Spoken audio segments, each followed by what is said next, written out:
Repeating once again our top story, Soviet President Mikhail Gorbachev has been removed from power, and there are tanks now in the streets of Moscow. Vice President Gennady Yanayev says he has taken over as acting president as the head of state of a special state committee. You're watching live pictures from Moscow this morning.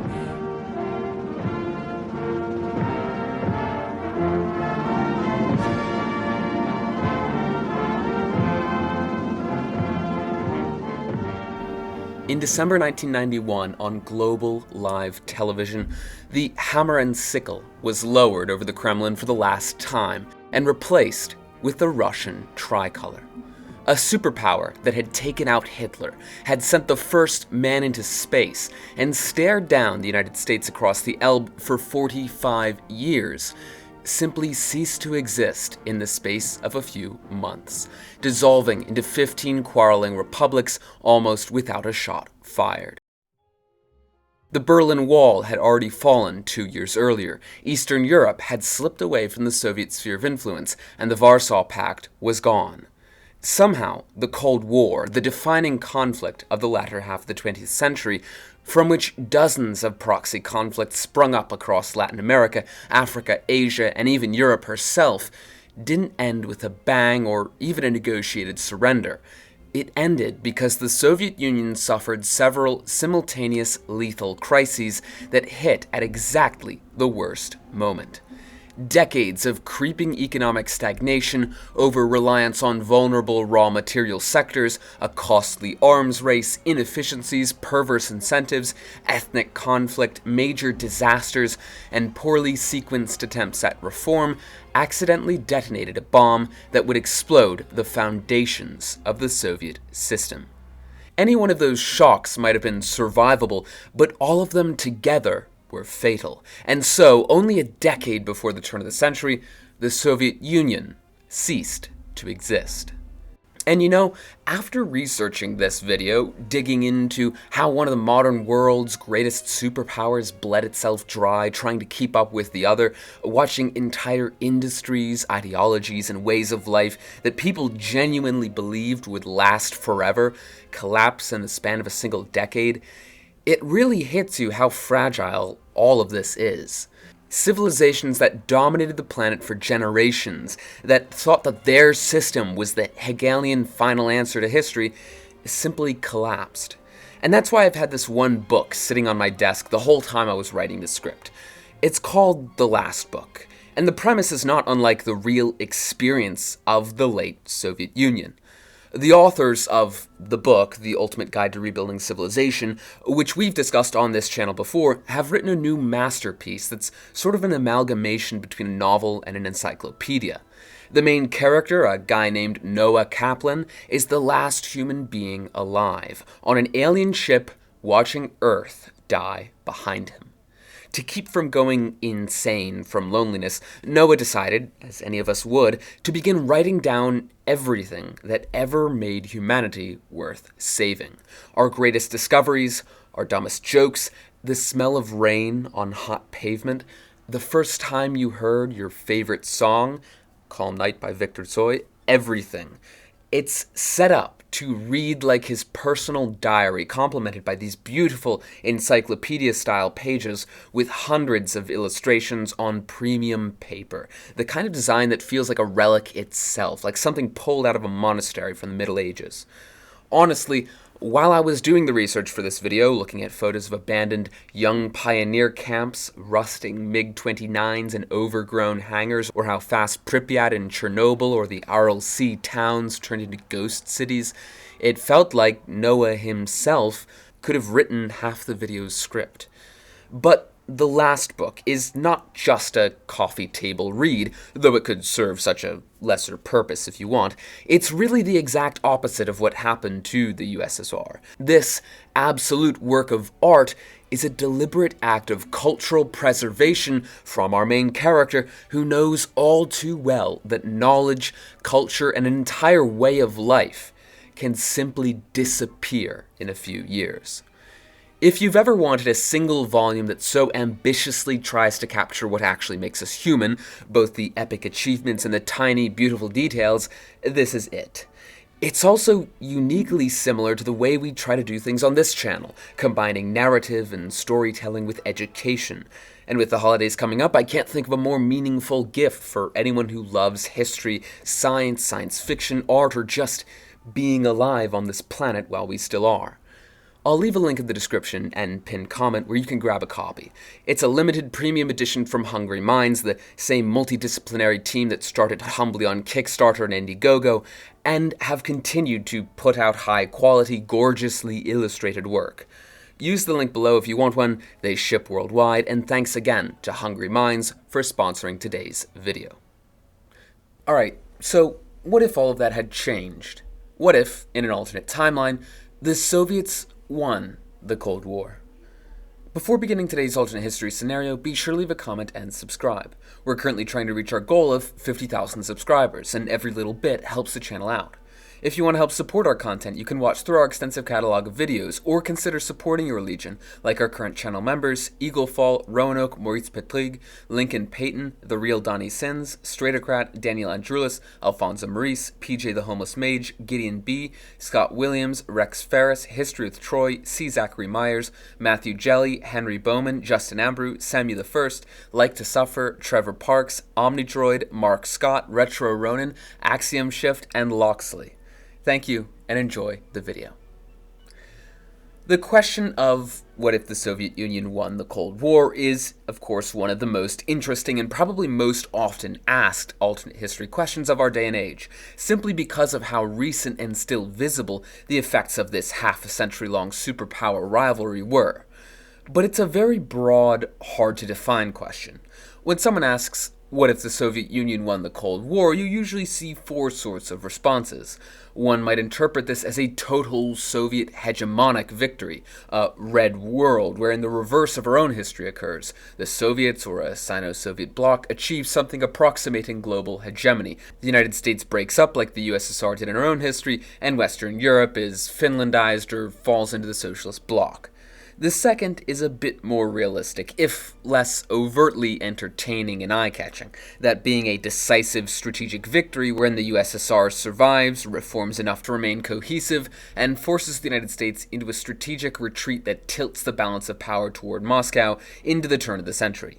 You also see ideological victory scenarios wherein capitalism fails in the West and the Soviets simply continue to exist. And finally, a sort of Fortress America type scenarios, wherein the United States recedes its international influence, allowing the Soviet sphere to expand while America becomes isolationist.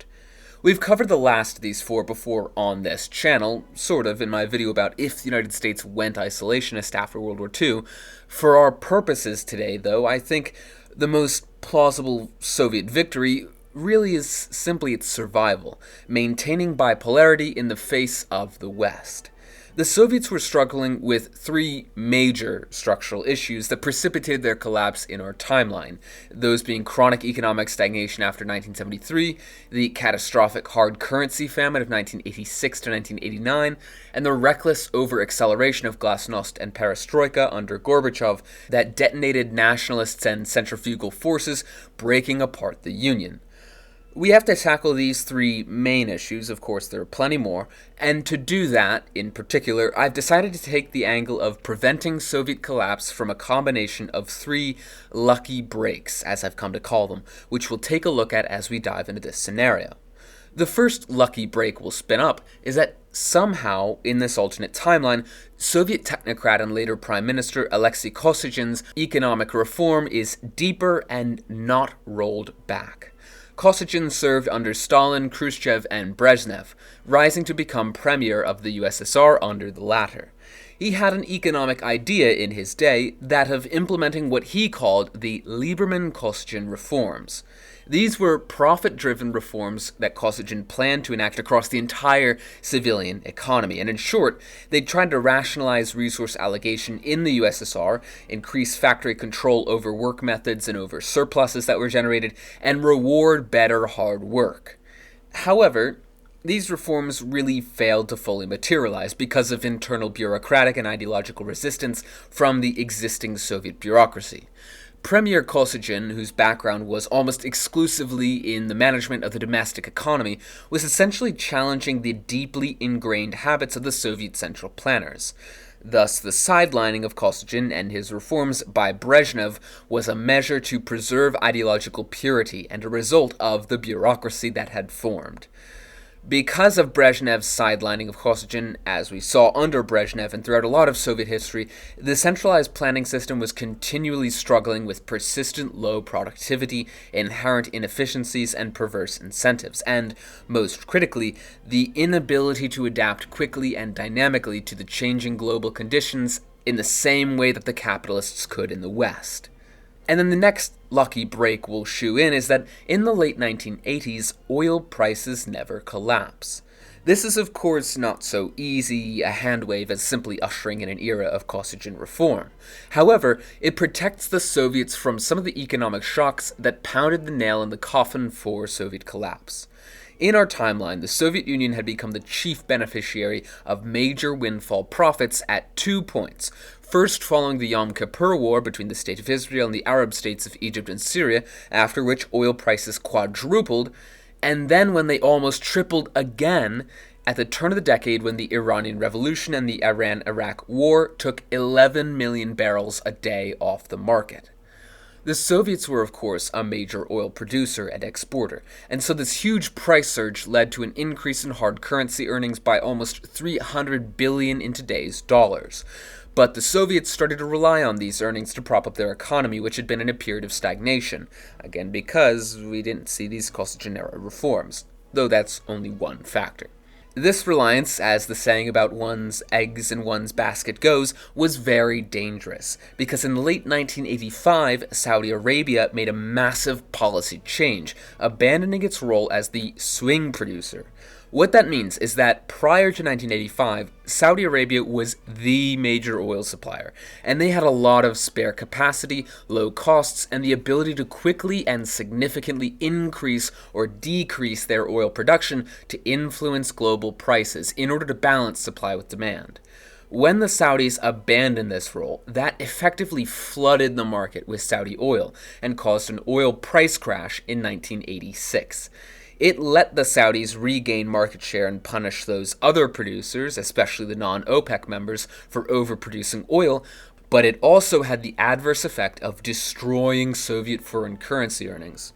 When all that oil hit the market and the prices collapsed, this slashed Moscow's hard currency earnings almost in half, creating effectively recession conditions. By July of 1986, President Gorbachev noted that the Soviet budget had lost 9 billion rubles, and by 1987, the declining oil revenue alongside the failure of policy measures like the National Anti-Alcoholism Campaign and the arms race with the Americans, which was incredibly expensive, meant that the Soviet state had exhausted its other means to increase revenue outside of simply raising taxes or prices on goods, both of which would be unpopular and even dangerous at that point in the declining Soviet Union. After the financial crisis, the broad feeling, even within the Soviet state itself, was that the USSR was severely overextended and unable to manage its burdens both abroad and at home, both financially and geopolitically. Alright, then the third lucky break that we'll take a look at is basically just delaying or removing Gorbachev himself from the equation. After Brezhnev, Yuri Andropov succeeded him in November 1982, and Andropov was vigorous. He had a seemingly keen intelligence and a streak of ruthlessness that was needed to stabilize the deteriorating Soviet system. Andropov was a believer in slow incremental reform and knew that the Soviet Union needed reform in order to survive, but also didn't want to just usher in all kinds of reforms so that the Union didn't break apart. However, he suffered from terminal kidney disease when he assumed leadership, and although he tried to shake up the bureaucracy and was somewhat successful, he remained deeply suspicious of the United States and continued the old party system, which checked his capacity for fundamental reform. And because of his kidney disease, Andropov died in February 1984, only 2 years in office. His successor, Konstantin Chernenko, lacked the necessary energy and vision, being a 72-year-old so described walking mummy who struggled with severe asthma. Chernenko died only 13 months later in March of 1985, which opened the door for Mikhail Gorbachev's ascension. Gorbachev, regardless of whether ideologically you like or dislike him, really was a major disaster for the Soviet Union because his revolutionary approach to reform, a lot of it driven by his personality and liberalized ideology, destabilized the economic, political, and strategic pillars upon which the Soviet system essentially rested. Gorbachev's new thinking did not really have a precise economic blueprint. Of course, Perestroika failed to deliver results. However, he also mismanaged his attempts to end the arms race. Gorbachev himself stated to the Politburo in early October 1986 that the arms race was, quote, beyond our capabilities, and we will lose it because we are at the limits of our capabilities. He was right in that the financial continuation of the arms race would destroy Soviet economic power, yet his reforms didn't successfully mitigate this burden. In combination with the plunge in oil prices, the Soviet economy tanked, leading to acute shortages of goods, all while, as the Soviet system dissolved, Gorbachev lost the party loyalty apparatus and the loyalty of the traditional Soviet elites because of his reformist agenda, leaving him without any real political support. Fatally, throughout this entire ordeal, he rejected the use of violence to enforce his reformist agenda, which contradicted the totalitarian nature of the state he led. Thus, the Soviet external empire quickly collapsed, and with the loss of the security buffer, that, in essence, meant the eventual unraveling of the USSR itself. As Karen Brutens, deputy head of the International Department of the Party Central Committee, would later write in his memoirs, Gorbachev was an, quote, unconscious liquidator of the Soviet Union, whose personality and political naivete led him to aggressively dismantle the very mechanisms of defense and centralized political control that the Soviet state relied upon for its survival. Alright, we've talked enough about the real history, so let's get into the hypothetical. We'll assume, for the sake of our scenario, that our three aforementioned lucky breaks take place. The nice thing is, none of these three necessarily even require the Soviet system to become dynamically innovative or ideologically attractive, both of which the scholarly literature regards as effectively impossible. They merely require it to become good enough at muddling through with planning, resource rents, and authoritarian discipline, something that historical precedent tells us is possible. Late Tsarist Russia, Franco's Spain, and post-1978 China all managed under far worse starting conditions. And by removing the acute crises that forced Gorbachev into these fatal gambles, and also removing Gorbachev himself, we'll set up the Soviet Union for, at the very least, entry into the 21st century, which is enough to say, I think at least, that the Soviets would have won the Cold War. But we'll also look a little bit further into the possible geopolitical victories that the Soviets could win with these changes, but I'm getting a bit ahead of myself. So our first change was around 1966 with Kosygin. Of course, assuming Brezhnev never fully sidelines Premier Kosygin, the Liberman-Kosygin reform package will be fully rolled out nationwide by 1968, instead of being strangled in pilot projects. Factory managers suddenly would have real profit targets. They can keep a chunk of their above-plan output, and they can actually fire drunk or lazy workers without the local party committee getting on their case. The immediate effect is that Soviet light industry and consumer goods growth would probably jump up from the historical roughly 2% growth per year to a sustainable 4 to even 6% growth through the 1970s. This would come at a time when the United States was actually experiencing the opposite, a general slowdown that really culminated in 1970 when the American economy grew only 0.5% overall. This was also about that time when the Japanese economy was growing exponentially, about 10.7% in 1970, and was thought to be the next great superpower. This was the Japanese economic miracle. So although the United States had contributed a full third of the global economy in 1945 by the end of World War II, by 1970 that figure would be less than a quarter, thanks to a cycle of stagflation that had gripped that country. Now, it's debated as to whether or not stagflation would still occur in the West without the oil crisis, which, remember, was our second lucky break, which we'll talk more about later. And there's no real consensus, but the general trend seems to be that stagflation was still going to happen to some degree in the West because of the end of the Bretton Woods system and the decline of the American economy. And it's likely that this would be certainly notably less pronounced in this timeline. However, as we've enumerated, the Soviet economic collapse would not occur, while America would be in a period of, if not decline, very acute slowdown. And of course, as the 1970s progress, the Soviets can set themselves up in contrast to the Americans. Blue jeans, decent quality refrigerators, televisions, and even probably Yugoslav-style fashionable clothes could start appearing in Soviet stores. And while the food queues wouldn't disappear, they would get noticeably shorter. More importantly, the military-industrial complex would quietly love all of this, as the civilian factories under Kosygin rules would become far more reliable subcontractors for defense plants, should that be necessary, with the arms race still, in theory, ongoing. The Ministry of Defense would also be getting better electronics and truck engines with far fewer defects and whatnot, so the bloated military budget would get marginally more efficient. The average Soviet citizen would come to feel that the system was at least creaking forward, which opens the door for the party to capitalize on this marginal optimism in propaganda, preventing the morale collapse that we saw in the late 1970s and early 1980s in the East. Additionally, again, assuming oil prices never crash, which was our second lucky break, Soviet oil would start paying huge dividends, massive dividends, right as the Kosygin-era reforms are hitting. Again, assuming for the sake of our scenario that the Saudis never fully open the taps for whatever reason, oil would stay in the same high financial range all the way through the decade. And the immediate effect is that the Soviet current account surplus would be a massive 70 to 90 billion a year instead of the slim 20 billion it ended up as in our own history. Grain imports could keep flowing in without budget cuts. Additionally, and crucially actually, this means that the leadership never has to choose between guns and butter down the roads in the late 1980s, though we are getting a bit ahead of ourselves again.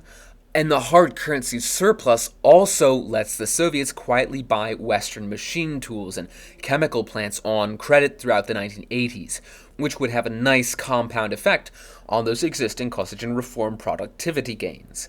Living standards would be incrementally rising, perhaps even meeting those of parts of the rest of Europe or even the United States in some regards, and the brain drain on Eastern Europe would not be as dramatic.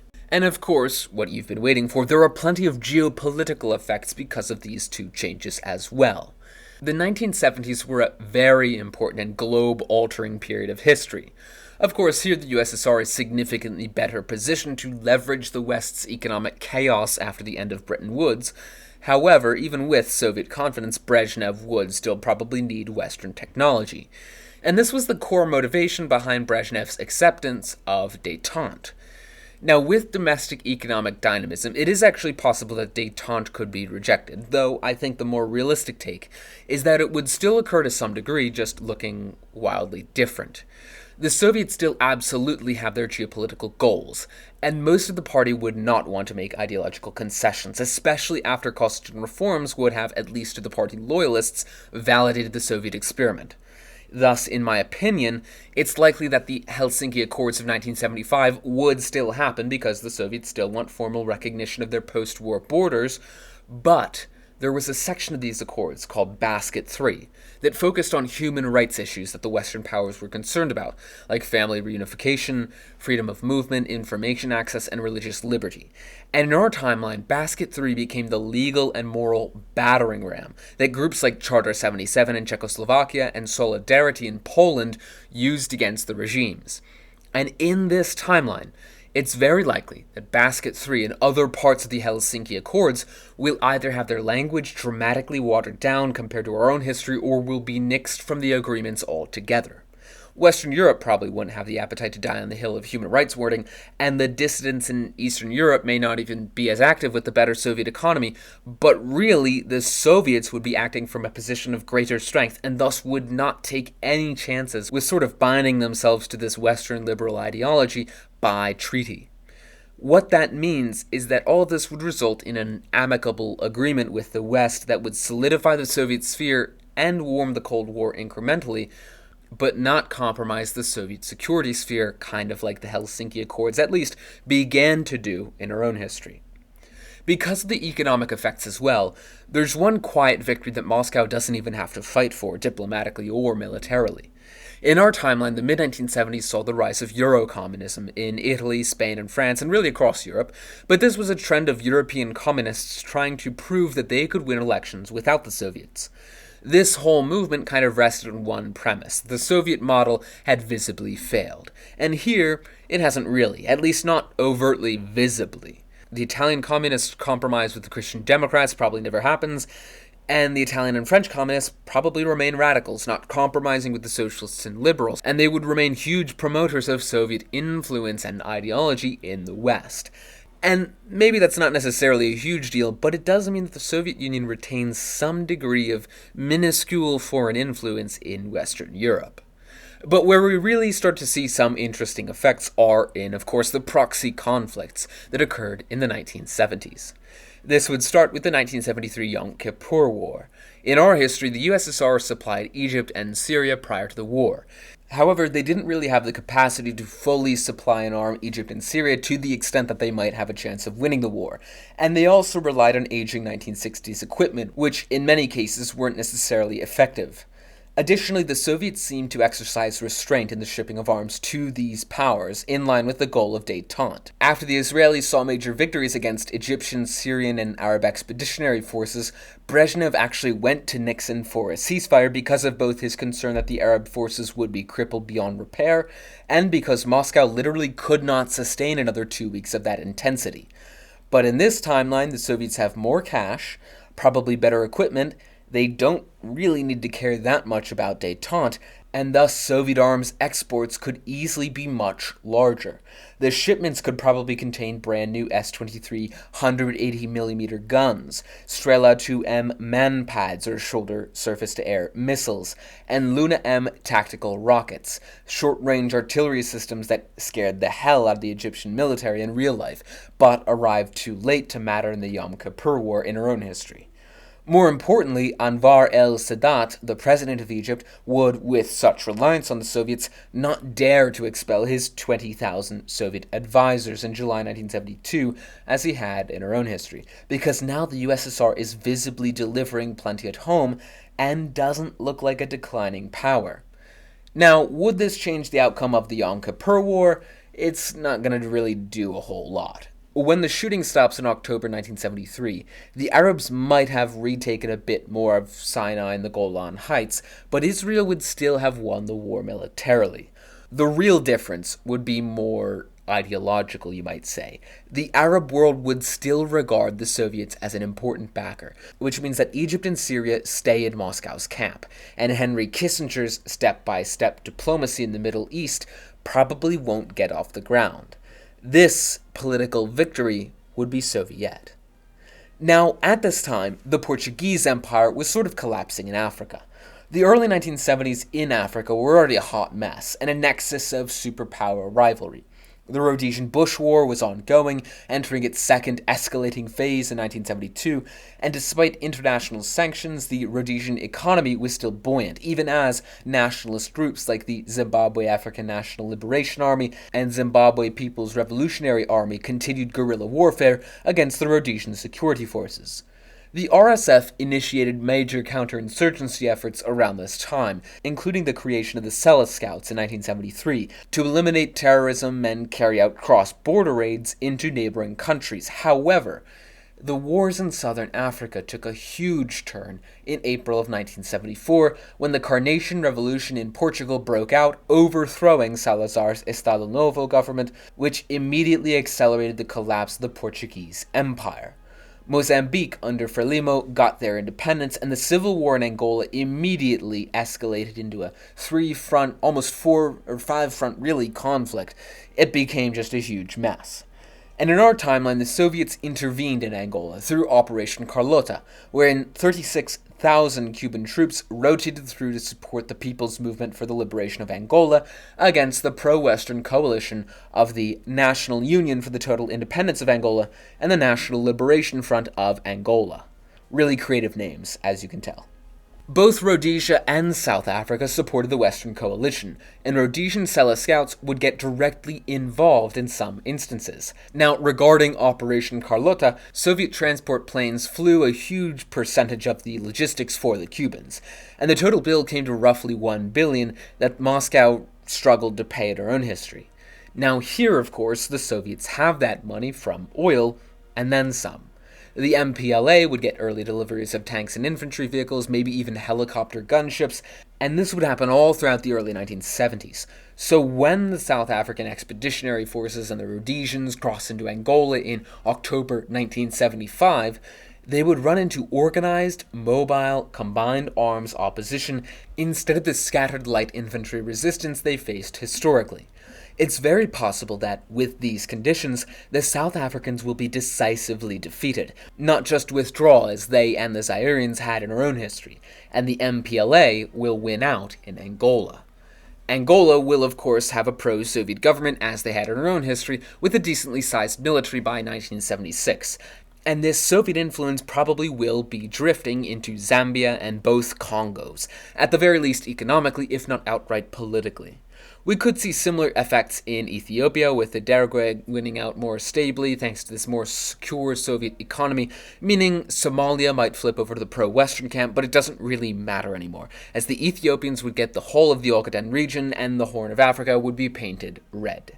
So as a whole, the Soviets will still be economically hurt by these domestically unpopular interventions, in the same way that the Americans were in the Korean War, diverting resources to military spending which fuels domestic inflation in order to pay for these inefficient, massive logistical feats.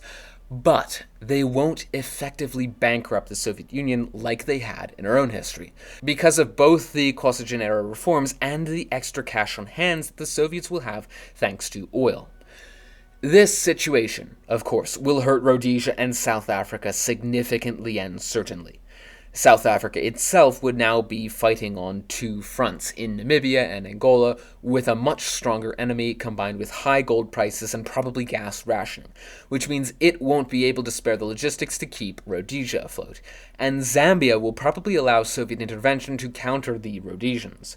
With Soviet weapons, the Zimbabweans can probably completely ground Rhodesian civilian air, which would be devastating to the Rhodesian economy and likely come at the cost of hundreds of civilian deaths.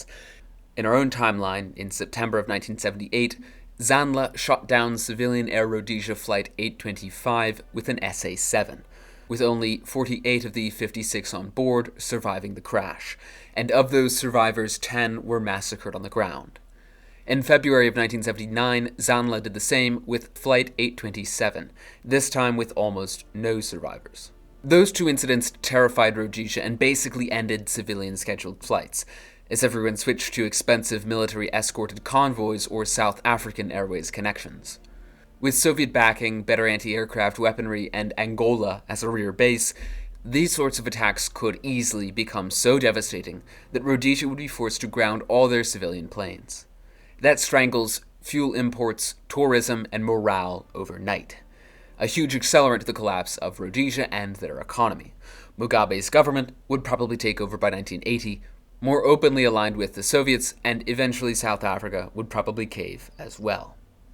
Now, rounding out the 1970s, there's one other domino that would have some interesting compound effects, that being Iran.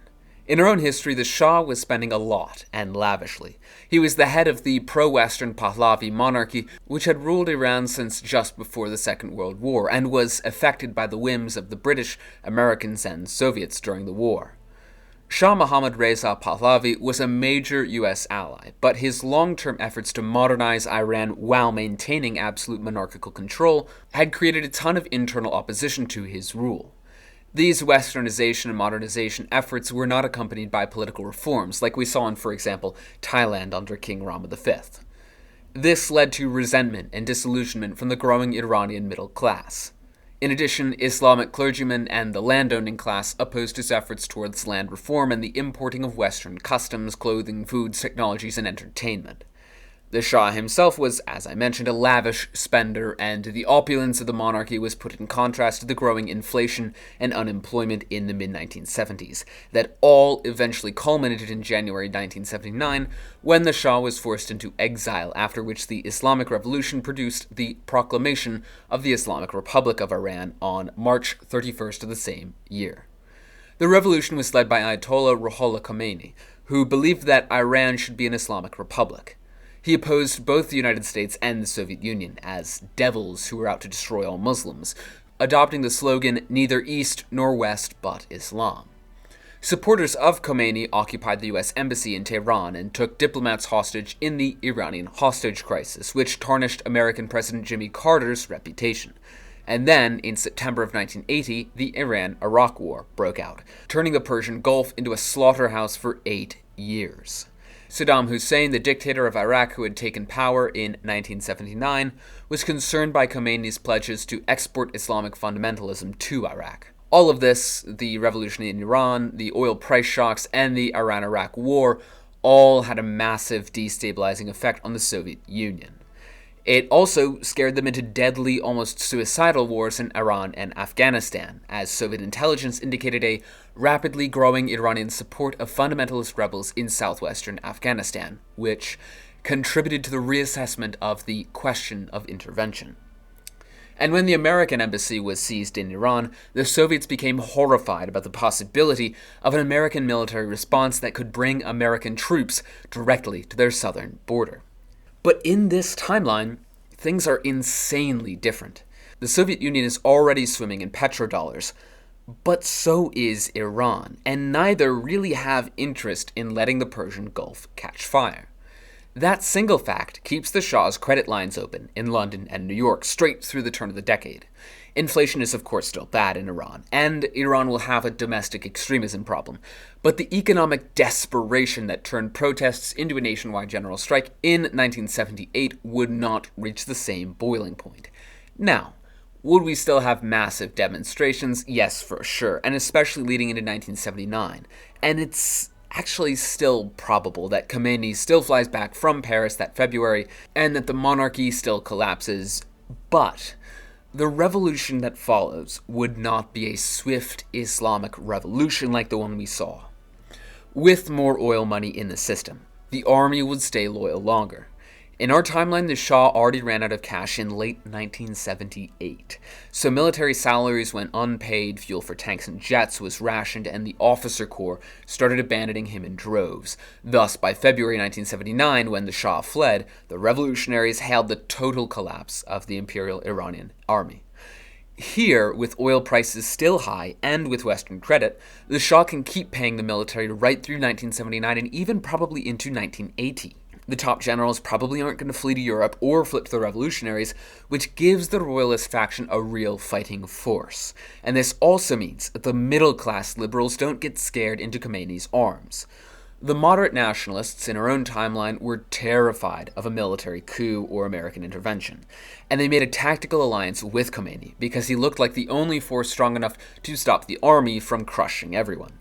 With a cohesive royalist army that is actually being paid and is not just kind of off the leash, and an economy that is just really, really bad instead of in total and absolute freefall, the liberals would probably instead try to cut a deal with the generals for a constitutional monarchy or a secular republic, and they would have real popular support in the universities and the professional classes.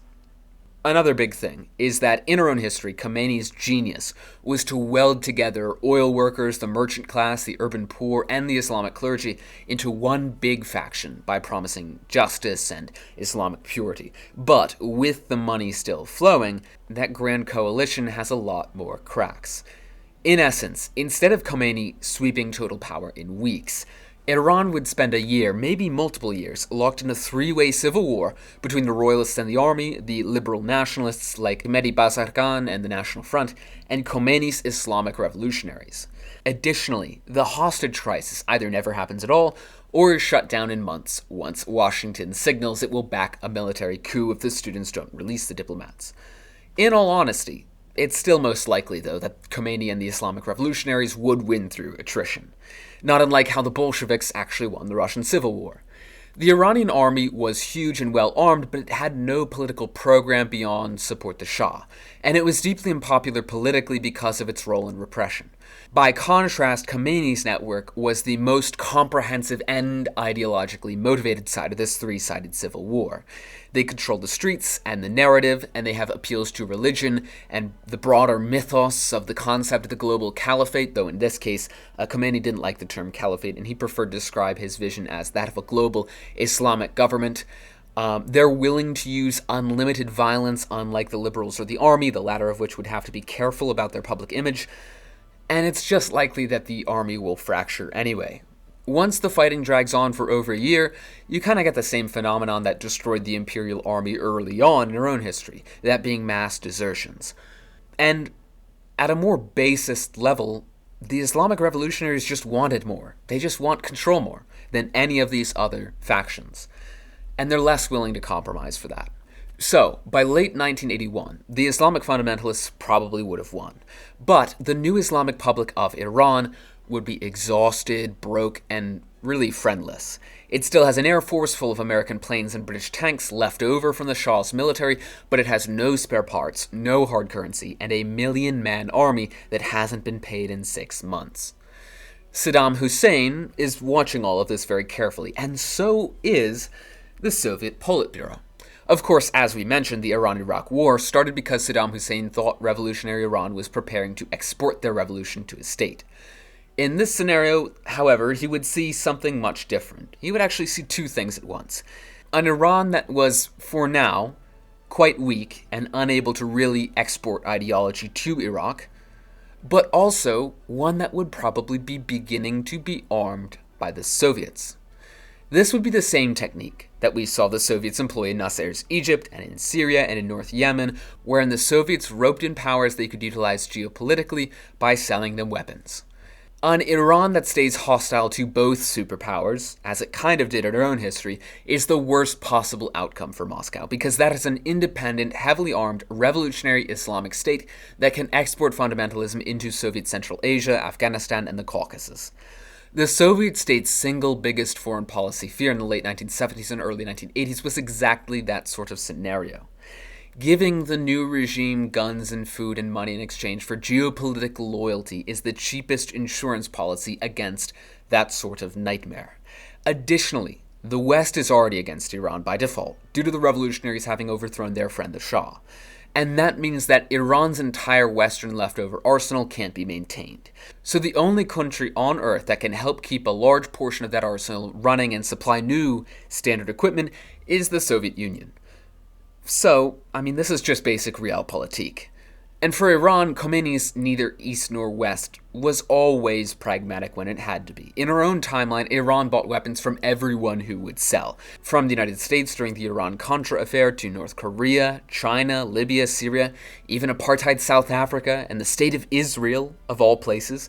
So Tehran only really stayed non-aligned because the Soviets were backing Iraq in the Iran-Iraq War. However, there's no incentive for the Soviets to back Iraq in this timeline, with such an opportunity to create a new pawn in a weak and needy Iran. Hussein will also likely see this, and as Iran starts to receive loads of T-62s and MiG-23s and BM-21 Grads and Soviet technicians in exchange for cut-price Iranian oil and essentially loyalty to the Soviet vague sphere of influence, there is absolutely no incentive for Saddam Hussein to enter a war with, effectively, the Soviet Union, even if he suspects for whatever reason that perhaps America will back him in some sort of proxy war. Because this would destroy his country. Hussein had a tendency to avoid conflicts he believed could lead to regime-ending destruction. He didn't challenge the Americans directly until he miscalculated in 1990, when the USSR was already crumbling. And of course, in this alternate timeline, once the Soviets arm Iran, that is a threat far beyond the isolated post-revolutionary state he attacked in our own 1980 history, even if for now they're much weaker than their historical counterpart. Because even if Iran is economically weaker and even tied to the Soviets, a war with Iran could easily escalate to direct Soviet involvement, which would invite overwhelming retaliation that could obliterate Iraq's infrastructure, military, and economy. And because of the longer civil war in Iran, The Ayatollah himself doesn't really have the means nor reason to funnel weapons and money to Islamist rebels in western Afghanistan or in Iraq or in the Caucasus either. And that change removes one of the decisive triggers that pushed the Politburo over the edge in December 1979. It's possible that the Soviet invasion of Afghanistan still happens because the Kremlin is still paranoid about quote-unquote Islamic domino on its Central Asian underbelly, and that had a lot to do with extremism in Pakistan and also other parts of Central Asia, not just Iran. But the war that would follow, should it follow at all, which isn't a guarantee, would look nothing like the bleed out of our 1980s.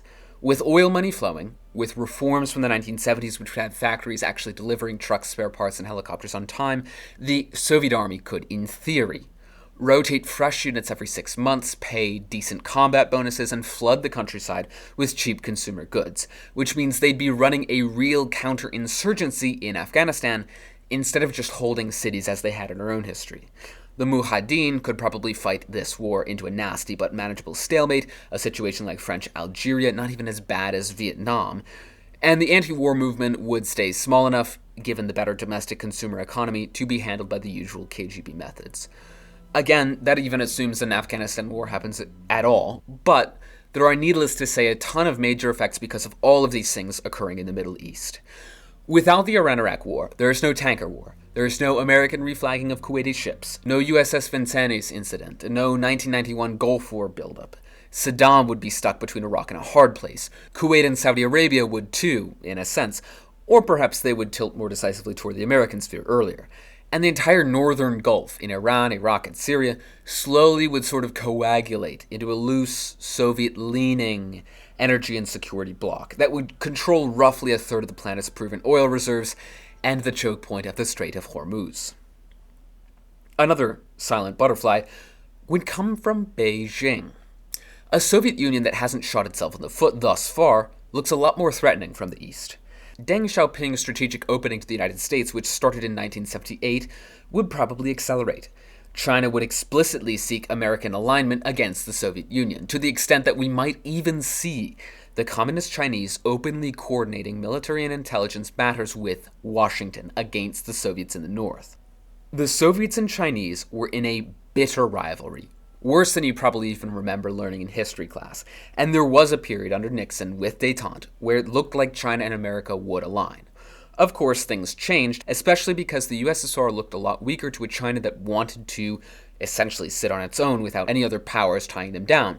However, if American capital and technology starts to flow into China, which it would eventually to a massive extent once Xiaoping opens the floodgates with the Special Economic Zone program, this would probably set the Chinese and Americans for, ironically enough, an alliance, if not alignment, which is something absurd compared to our own history. They'd be going up against a Soviet Union who, by the 1980s, would see growth that will, at least on the outside, have been sustained. They'd have a third world and an Islamic world, both with momentum that would be siding with them, the Soviets, and the American nuclear umbrella would begin to look increasingly questionable to the Europeans. The Europeans, of course, would see Washington and Moscow as equidistant, something that they already were beginning to see in the 1980s of their own history. And this was one of the phrases that they were using to describe the decline in American foreign influence around this time. And perhaps also the Americans would start to realize that this might mean the Finlandization of Europe, that being a Europe that straddles both East and West and attempts to regain independence from American oversight. France under Mitterrand and later Chirac would probably push openly for European Europe, free of both superpowers, because it's France. They've been doing this since really de Gaulle and Pétain. And West Germany probably would actually be forced to take a similar stance. And that's the world that Yuri Andropov would inherit in 1982. And that's where a third change comes into play, because we said Andropov survives. Andropov was an intelligent, well-informed, vigorous, and cultured man. He spent 15 years as the head of the KGB, and upon the death of Leonid Brezhnev in November of 1982, he became the new Soviet leader, succeeding him as general secretary. During this period, he was part of the Troika, or Triad, that monopolized security and military affairs, alongside Defense Minister Dmitry Ustinov and Foreign Minister Andrei Gromyko. In our own history, he came to power at a time when the Soviet economy was in shambles, and the Union was fighting costly, bloody, unpopular foreign wars, and thus he pursued stringent policies in order to attempt to reverse that decline, including political campaigns against corruption, advocating for the expulsion of Jews and political dissidents, all sorts of other things. Of course, we said that, again, for the sake of our scenario, we'll assume Andropov does not pass away in 1984, and we explicitly said maybe he survives until 1999 or 2000, somewhere around the turn of the century. That means that the 1980s and 1990s will be, in essence, the most disciplined, paranoid, and quietly successful period for the Soviet Union thus far, because Andropov's rule would begin with a terror that actually works.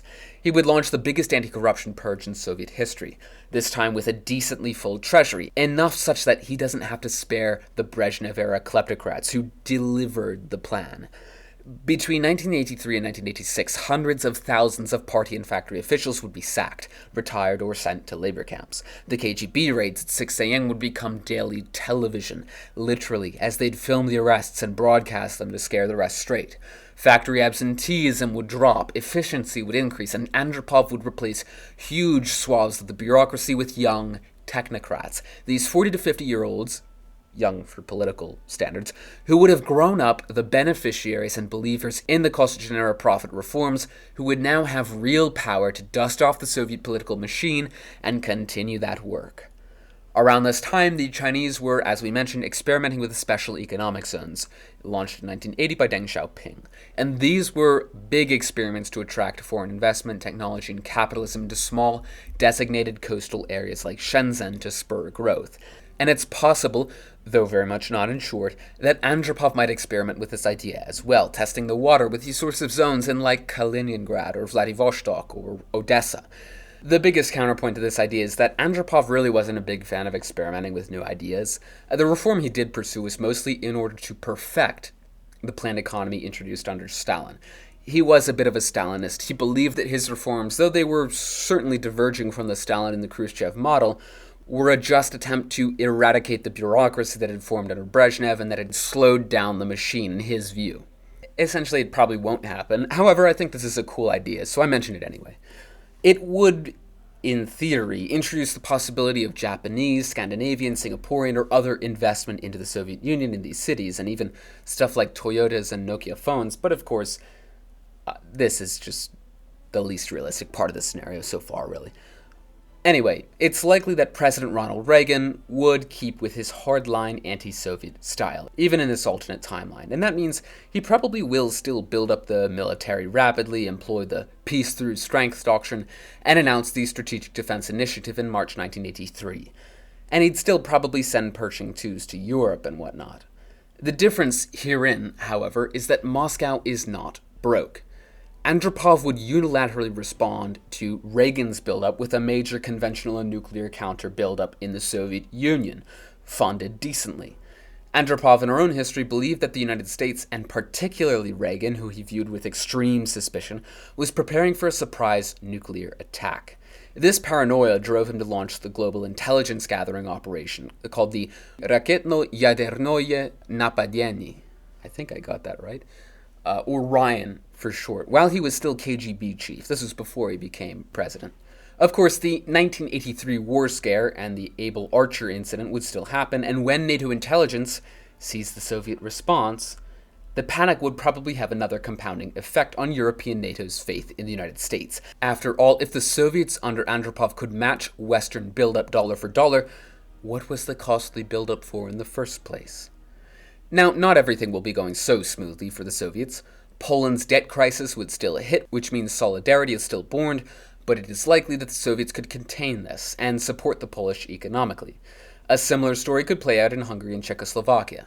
The big deal is that Gorbachev's Sinatra doctrine is avoided with Andropov in office, and nobody is allowed to do it their own way, as they said.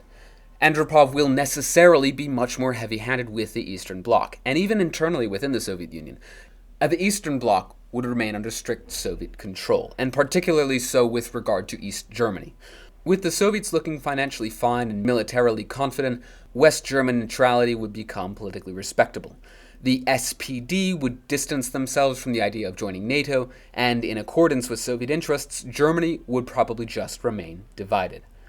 Andropov was firmly opposed to reunification on the basis of preventing a potentially strong, resurgent, and reunited Germany, and this also means that the Berlin Wall doesn't come down, at least not yet. Across the world throughout the 1980s and 1990s, little cards would also begin to fall in place in Andropov's favor. Namibia would fall into the Soviet sphere, eventually the African National Congress would take South Africa, Rhodesia would fall like we mentioned, possibly even a bit earlier than our own history, and Southern Africa would mostly fall into the Soviet sphere of influence. Not unlike China's CNPAC and China Academic.net, the Soviets might also launch their own packet-switched data network in 1991, separate from the West, enabling early email and computer networking for Soviet researchers and scientists. The primary, of course, intended benefit of a national computer network would probably be to do what the 1962 OGAS, or National Automated System for Computation and Information Processing, never could do due to lack of interest from the party. That being to vastly improve the efficiency of the command economy in the Soviet Union. Real-time data from tens of thousands of industrial enterprises and farms could allow central planners to better optimize resource allocation, chip away at those bottlenecks, and work on quality control, conduct research, and increase productivity or even automation in the Soviet Union. This is revolutionary. It means that the Soviet Union is stepping into the late 90s with technology that is on par or catching up with the United States. All of this would, of course, be a warm goodbye from Andropov, who, now in his mid-80s and visibly frail, would either step down or pass away in 1999. While researching this video, I was interested in parsing through who I thought Andropov's successor might be. Even in our own history, Andropov's final wish was to designate a successor, which he was deprived of. He actually wanted to see Gorbachev take the reins because he mistakenly saw Gorbachev as the man who could implement his vision of a stable, slow, and calculated long-term reform.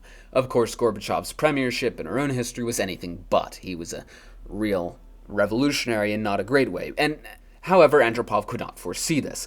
But with a longer time alive, we might assume he gets a better understanding of those around him.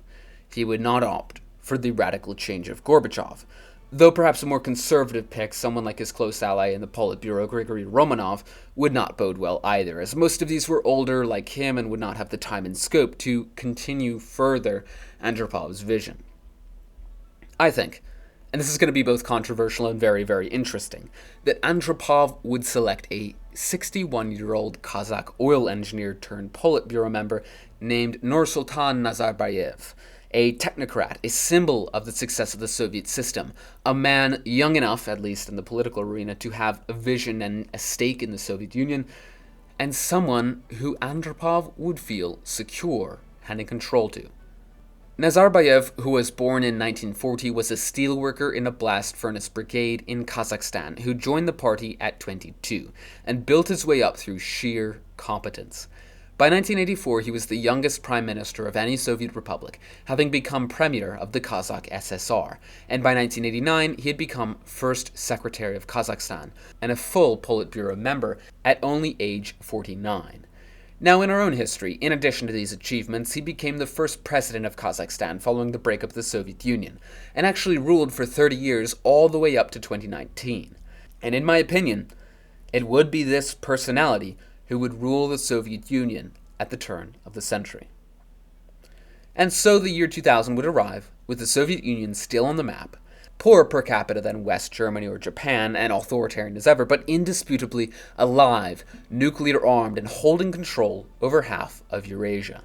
The United States is still the richer superpower, but it's diplomatically less in control of the playing field. Its European allies aren't as confident in its protection, and its Middle Eastern clients are hedging their bets, and its forward bases are probably by this point shrinking. However, it has in its corner a rising China, one which will likely start to play both sides, but at least for now, is aligned with Washington against the Soviets.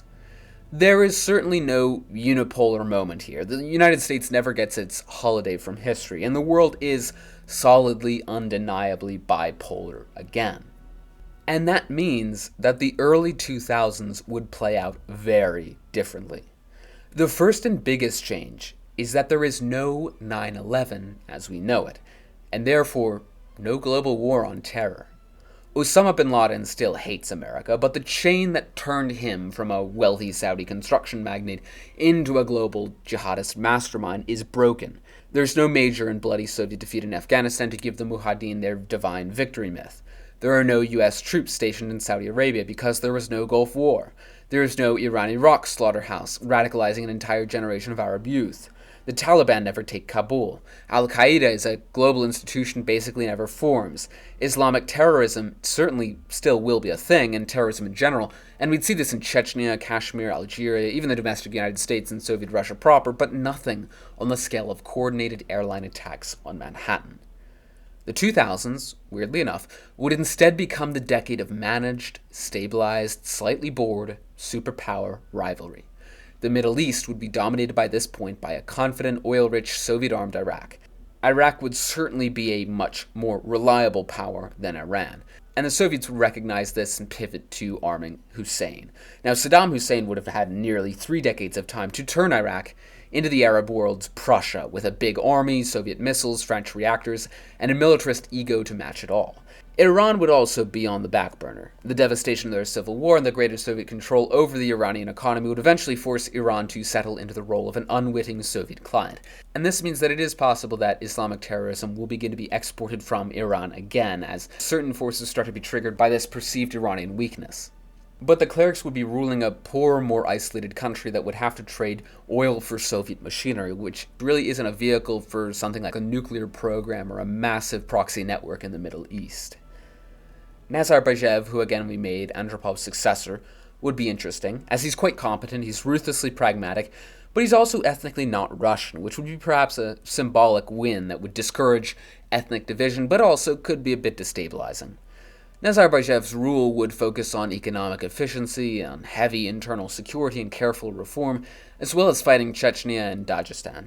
The biggest thing is that he would be ruling over a Soviet Union that would be growing into the modern technological world, with a capacity for mass surveillance, but also mass media and social media, and this entire Pandora's box that the technological revolutions of the 2000s opened up. Europe would probably finally settle into Finlandization by the 2000s. In time, we could see maybe NATO confined to the United States, UK, Canada, Iceland, Norway, Denmark, and the Benelux countries, and perhaps Portugal, while Spain, France, and West Germany would likely be fiddling with the first steps towards a European economic community. Italy as well, though the Italians may even see socialist influence depending on how the political playing field works out in this timeline. Without the Gulf War and with a surviving USSR, the Turkish military would be quite powerful, and Turkey would probably be drifting on the non-aligned boat as well, attempting to carve out its own sphere of influence. And all of this would precipitate an America turning inward, as they already were prior to 2001 in our own history. The elections of 2000 were very focused on domestic issues, and without 9/11 at all, this focus would probably continue, to America's benefit internally, but to their detriment in terms of power projection abroad. China would start to go their own way, developing their economy. The Japanese might also not suffer from their lost decades as badly because the USSR could possibly serve as a huge nearby market for cars, electronics, and machine tools. The Americans would probably push eventually for Japanese rearmament, which the Japanese would oblige, which would likely fray the Sino-American friendliness, and these major internet webs would develop. The Western internet, mostly American, and then the Chinese internet behind the Great Firewall, and the Soviet internet among its sphere of influence. But what's really weird about all of this is that the signs all are kind of pointing toward a Soviet Union that, barring some crazy crisis we can't predict, lumbers on really, maybe even to today. I mean, there's not a lot stopping it. Who knows, maybe even a space race could pick back up. Something weird could happen. The Soviet Union is still there. 15 republics, one party, one army, a few 100 million people. And the United States would just kind of be there too, permanently frustrated that history stubbornly refused to end in 1991, turning inward into the Monroe Doctrine sphere and just working on itself for a bit. Europe is decently wealthy, neutral, and irrelevant. China's catching up, and in the Kremlin, Premier Nursultan Nazarbayev would just quietly sign the next 5-year plan, or whatever economic policy ends up dominating the Soviets for the 2000s. Because in this timeline, the Cold War hasn't ended with a bang or even with a whimper. It just has kept going and going and going.